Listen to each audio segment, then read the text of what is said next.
नमस्कार दोस्तों, आप सभी का स्वागत है लाइफ चेंजिंग बातें। आज मैं इस कहानी के द्वारा आपको बताती हूँ कि कर्म बड़ा है या भाग।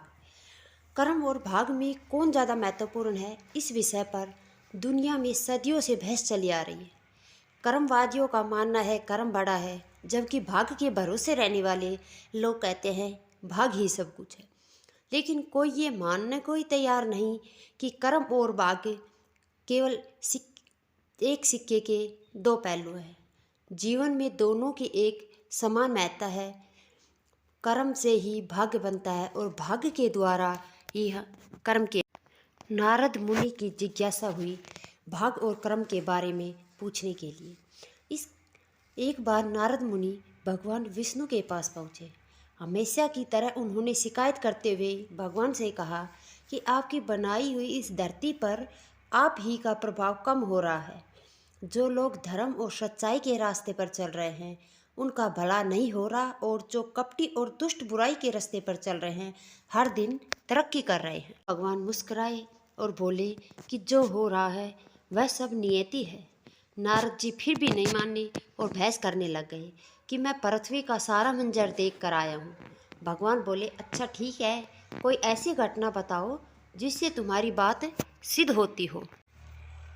नारद मुनि ने फौरन जवाब दिया, अभी मैं जंगल से आ रहा हूँ। वहाँ एक गाय दलदल में फंस गई थी, लेकिन उसे बचाने वाला कोई न था। तभी एक चोर वहाँ से गुजरा और गाय को फंसा देखकर उसको सहारा बनाकर दलदल पार कर निकल गया। आगे जाकर उस चोर को सोने के सिक्कों से भरा एक बैग मिला, जबकि गाय को बचाने वाले साधु ने वृद्ध होकर भी अपनी जान पर खेलकर उसे बचाया, लेकिन आगे जाकर वह एक कुएं में गिर गया। अब बताइए यह कौन सा न्याय है प्रभु? भगवान विष्णु ने नारद जी की पूरी बात सुनने के बाद उन्हें बताया कि हे ऋषि नारद, यह सब ठीक हुआ। नारद ने कहा, कैसे भगवान? तो विष्णु जी बोले, क्योंकि चोर की किस्मत पहले ही लिखी जा चुकी थी और उसकी किस्मत में सोने के सिक्के भरा एक थैला नहीं बल्कि पूरा महल था। लेकिन उसने गाय के साथ जो किया उसके कारण उसके कर्म बिगड़ गए और उसे सिर्फ एक थैला ही मिला।